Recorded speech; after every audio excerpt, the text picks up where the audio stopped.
Sampai hari ini presiden masih pakai kopiah.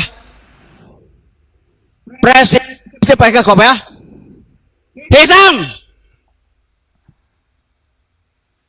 Haram itu. Assalamualaikum warahmatullahi wabarakatuh. Ini ada fatwa nyeleneh lagi, yaitu haram hukumnya pakai kopiah berwarna hitam. Bahkan presiden yang pakai kopiah warna hitam itu katanya haram. Kopiah itu harus berwarna merah putih. Ini fatwa dari seorang Abah Aos yang dianggap ulama besar oleh pengikutnya atau jamaah-jamaahnya. Oke, coba kita langsung aja simak videonya teman-teman ya. Di sini udah ada tulisannya, kopiah hitam haram hukumnya. Ini menurut fatwanya Abah Aos. Jadi negara Indonesia ada di atas kepala Abah.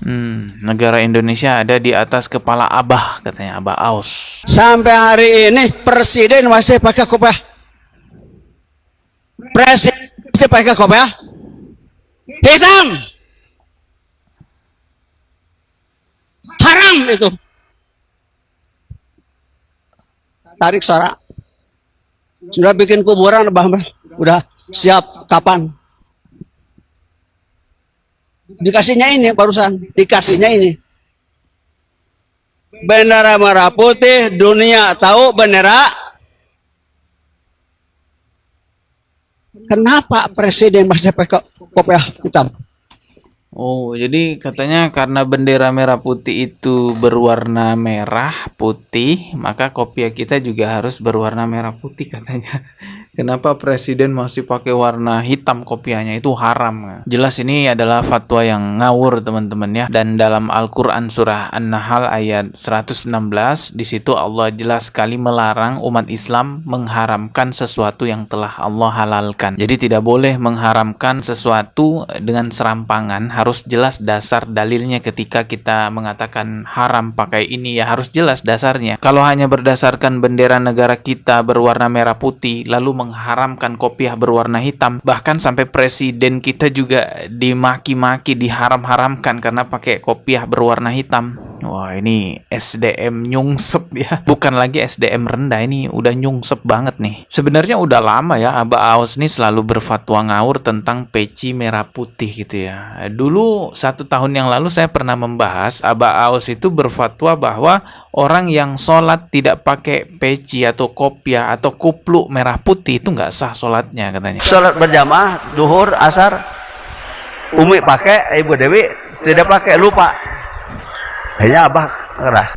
Kalau yang sudah punya kupluk merah putih, ibu-ibu sholat tidak dipakai kupluk, balik lagi, tidak sah sholatnya. Kan eta teh pohur, eta ngaran teh ilmu baru eta. Ilmu baru.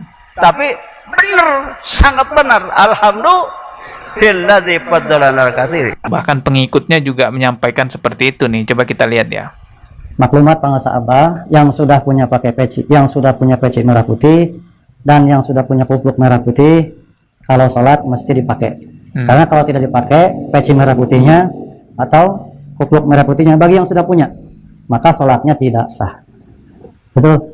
Dapat maklumat itu? Nah, itu video pembahasan 1 tahun yang lalu. Jadi memang udah lama ya Abah Aos ini selalu berfatwa tentang kupluk merah putih. Saya tidak perlu jelaskan menggunakan dalil inilah, dalil itu. Intinya ini fatwa ngawur gitu ya. Nah, setelah saya cari tahu lebih jauh, kenapa sih ini selalu berfatwa mengunggulkan kupluk merah putih gitu ya. Ternyata kalau kita lihat di marketplace atau toko-toko online itu banyak orang yang jualan kupluk merah putih Abah Aos. Sepertinya memang ini adalah bisnis yang dibalut dengan doktrin agama gitu ya. Jadi diwajibkan pakai kupluk merah putih. Kalau nggak pakai kupluk merah putih haram, bahkan sholatnya nggak sah. Di sisi lain ada yang jualan kupluk merah putih di toko-toko online. Makanya jamaahnya Abah Aos itu bahkan yang perempuan pun juga pakai kupluk merah putih. Coba lihat tuh, udah pakai mukena, atasnya pakai kupluk merah putih ya. Jadi mirip kayak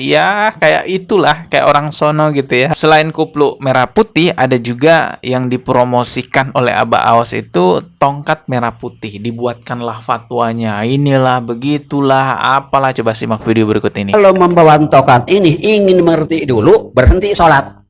Apa? Kalau membawa tongkat ini ingin mengerti dulu, berhenti sholat. Itu dalilnya. Dalil tidak mau membawa tongkat ini. membawa tongkat ini tanda orang beriman dan sunnah para nabi. Jadi bawa tongkat ini bawa tongkat nabi dan sunnah para nabi, bawa tongkat para nabi. 120 tongkat. Tahun 70 tambah bawa tongkat pengersa Abah Anom. Tahun 90 tambah bawa tongkat Abah Aos. Jadi membawa tongkat ini, tongkat Kangjeng Nabi Muhammad, tongkat para nabi, tongkat Abah Anom, tongkat Abah Aos. Kalau ingin mengerti dulu, berhenti sholat. Kenapa? Sholat lebih tidak mengerti. Kenapa? Menghadap batu. Menghadap. Tiap sholat kita menghadap. Mesti. Batu apa? Batu hidung. Bahasa Arab, Hajar Aswad. Yang keluar dari bumi, dari sorga, keluar dari tanah, disimpan di sudut Ka'bah. Itu. Ini Abah bawa. Batu. Batu hitam. Hajar.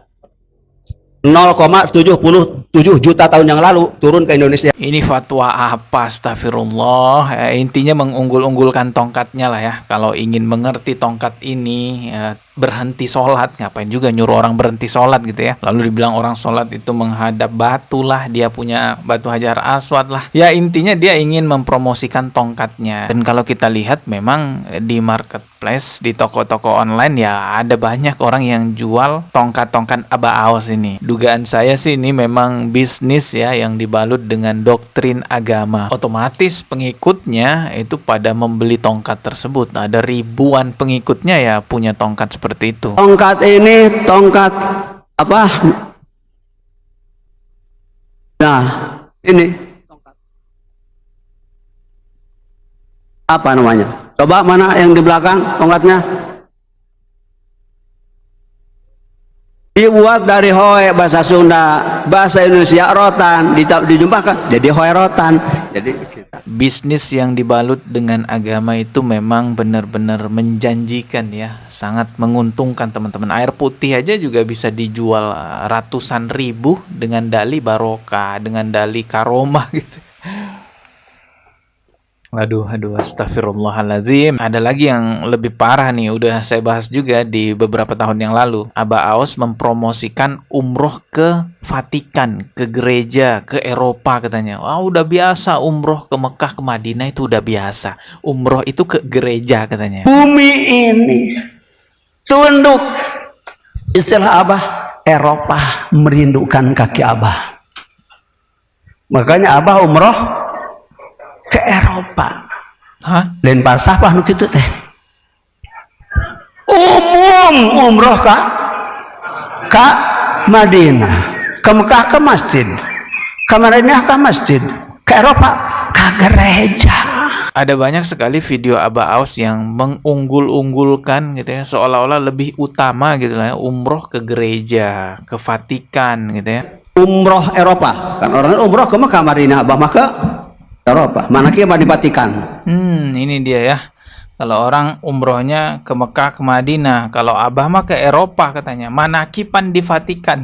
Abah sudah 3 kali manakipan di Vatikan. Penyelundup. Gak ada yang namanya umroh ke gereja teman-teman. Bahkan bagi orang Kristen sendiri pun tidak ada istilah umroh ke gereja. Karena istilah umroh ya, ibadah umroh itu ya cuman bagi umat Islam. Nah, Abah Aos ini selalu menggembor-gemborkan umroh itu ke Eropa, ke gereja, ke Vatikan. Setelah saya lihat-lihat nih, kenapa selalu mengunggulkan ke gereja, ke Eropa? Ternyata saya menemukan video di Facebook, memang sepertinya ada program traveling atau bisnis jalan-jalan ke luar negeri yang kayaknya memang tujuannya ke Eropa, ke gereja. Mungkin nih biar bisa menyaingi travel-travel umroh, ya udah kasih doktrin aja bahwa umroh ke Vatikan, ke gereja itu lebih unggul, lebih utama. Padahal nggak ada yang namanya istilah umroh ke gereja tuh nggak ada. Kesimpulan dari semua ini, ya saya udah bahas 1 tahun yang lalu ya. Kesimpulan dari semua ini adalah ujung-ujungnya duit. Dan saya mengingatkan kepada semua yang nonton channel ini, jangan mau dibodoh-bodohi atas nama agama. Kita ketemu lagi di video berikutnya. Subscribe dan juga loncengnya ditekan sebagai notifikasi. Wassalamualaikum warahmatullahi wabarakatuh.